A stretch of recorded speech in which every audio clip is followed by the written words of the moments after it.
Good morning and welcome to the Eastern Nation, your trusted source for Africa's latest updates in diplomacy, development, and regional affairs. What if a nation's greatest vulnerability was not something it lost by accident, but something taken from it deliberately, over time, through deception, silence, and division? This is the question Major General Teshome Jameshu places before Ethiopians when he speaks about the Red Sea, not as a distant body of water, but as a central chapter of Ethiopia's unfinished story. He begins with an assertion that leaves little room for debate. Ethiopia's historical presence along the Red Sea is not a claim that needs discovery, justification, or excessive evidence. It is a fact so established, he says, that even the sun has warmed it. From the moment Ethiopia emerged as a state, it did so with access to the sea. The sea was not an addition to Ethiopia's identity, it was part of its foundation. Ethiopians lived with it, traded through it, defended it, and breathed with it. For this reason, Major General Teshome argues that Ethiopia does not need to plead its case before the world. This is not a narrative constructed for international sympathy. It is an internal truth, one that every Ethiopian, especially those who speak on national platforms, must first accept, internalize, and defend. Only then can Ethiopia present itself confidently on the global stage. History, he insists, is not something to be negotiated away. But the story does not end with shared origins. The harder question follows: if Ethiopia and the sea were once inseparable, how did they become divided? According to Major General Teshome, this separation was not natural, nor inevitable.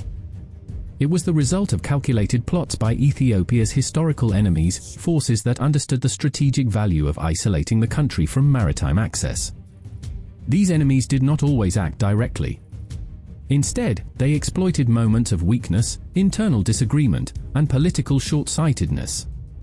Over time, Ethiopia was pushed away from an asset that was essential to its security, economy, and future.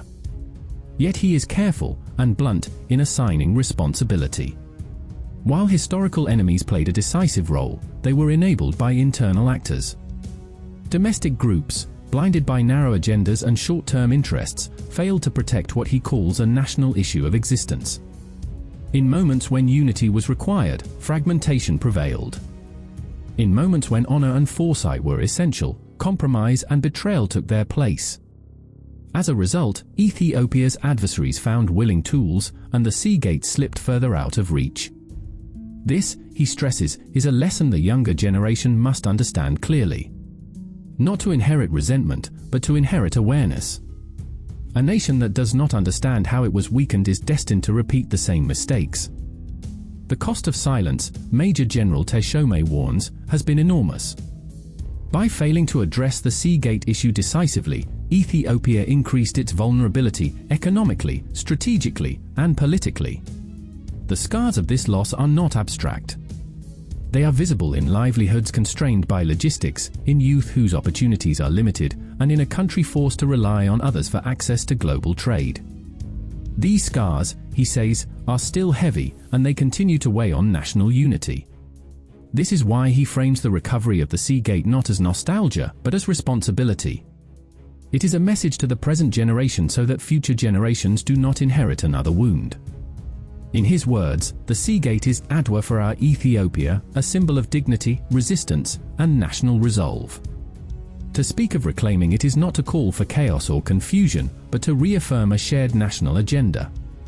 That agenda, he emphasizes, must stand above political divisions, ethnic debates, or ideological disputes. The question of maritime access is not partisan. It is not regional. It is not temporary. It is a national issue, and anyone attempting to dilute it with side arguments must be challenged. Ethiopians, he urges, must debate this as one people, with clarity and unity. Scholars may differ on how many national interests a state has, 6, 7, or 9, but on this point, Major General Teshome is unequivocal: access to a seaport is a survival interest. Survival, in this sense, is not theoretical. It reaches into every home: farmers seeking markets, merchants moving goods, students imagining futures, youth searching for opportunity. It belongs to everyone. Because the current generation carries the burden of past decisions, it also carries a duty to ensure that future generations do not bear the same weight. Unity, focus, and resolve are no longer optional. Especially now, he notes, as global dynamics shift and Ethiopia finds that it is not as isolated as it once believed.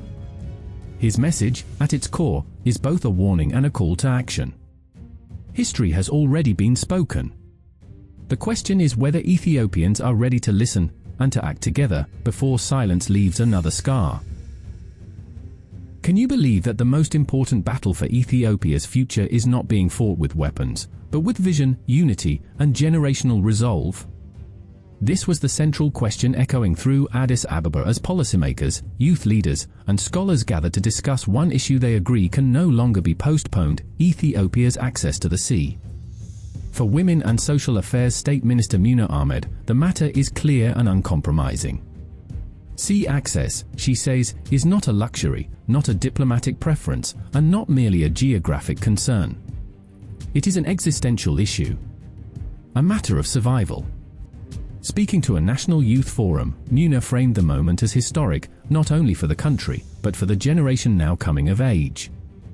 Ethiopia, she argued, is standing at a decisive chapter in its long history. And the youth are not spectators in this chapter, they are authors. The Red Sea, in her view, represents far more than water and coastline. It represents opportunity. Trade routes that lower costs and expand markets. Industrial growth that creates jobs. Technological exchange that connects Ethiopia to global innovation. With sea access, the economy breathes more freely. Without it, development remains constrained by dependency and vulnerability. But the impact goes beyond economics. Muna emphasized that securing access to the sea strengthens Ethiopia's foreign relations, deepens people-to-people ties, and enhances regional and continental integration. In a region as interconnected and volatile as the Horn of Africa, maritime access is not only about prosperity, it is about influence, stability, and dignity. For this reason, she rejected the idea that sea access is solely a government agenda. That framing, she said, must be corrected. This is an intergenerational issue.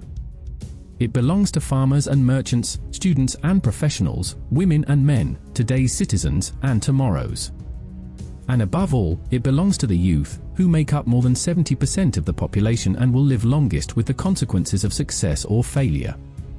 Her message was both empowering and demanding. Awareness must be built, unity must be forged, and action must be coordinated across society.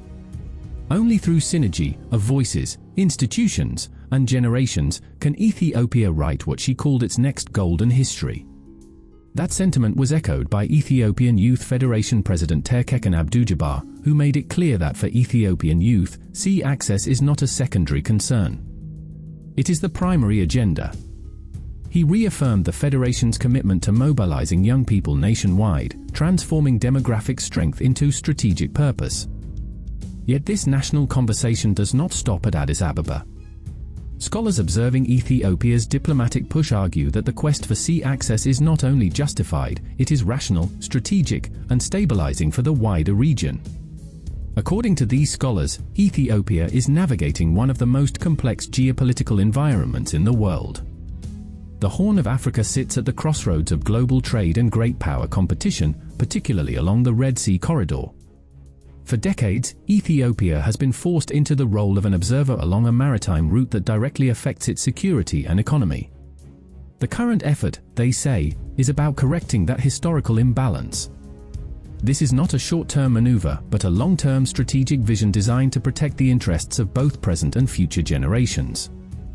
And increasingly, these efforts are gaining recognition within the international community as measured, lawful, and forward-looking. Historian and cultural scholar Ahmed Zekaria placed the issue within a deeper historical frame. Ethiopia's national honor, he argued, is inseparable from two lifelines, the Red Sea and the Arbari River. These are not optional development pathways, they are foundational to the country's sovereignty and survival. Only 3 decades ago, he noted, Ethiopia possessed its own natural and historical gateways to the sea. What is happening today should not be mischaracterized as expansionism or provocation.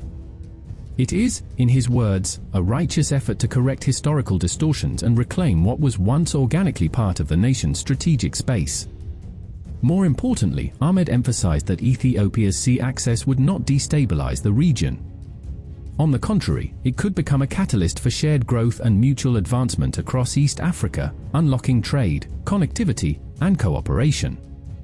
That view was reinforced by Tawfiq Abdullahi, member of the House of People's Representatives and former ambassador to Yemen. He described Ethiopia's separation from its coastline as a regrettable chapter, one marked by missed opportunities and geopolitical miscalculations. Today, he said, the country's diplomatic push has reached a decisive stage. The stakes are high.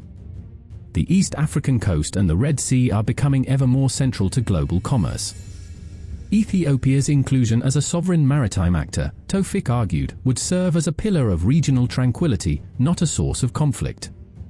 He was particularly emphatic about Assab, which he described as Ethiopia's legal, historical, and natural port. Efforts related to Assab, he said, must be pursued with renewed focus and national unity. His closing call was direct: this is a generational quest, and it demands collective responsibility. Governments may negotiate, diplomats may engage, but nations succeed only when their people stand together behind a shared strategic vision. In the end, the message from policymakers, youth leaders, and scholars converges on a single point: Ethiopia's future is inseparable from the sea. The question is no longer whether this matters, but whether this generation will rise to meet the moment history has placed before it. Thank you for watching.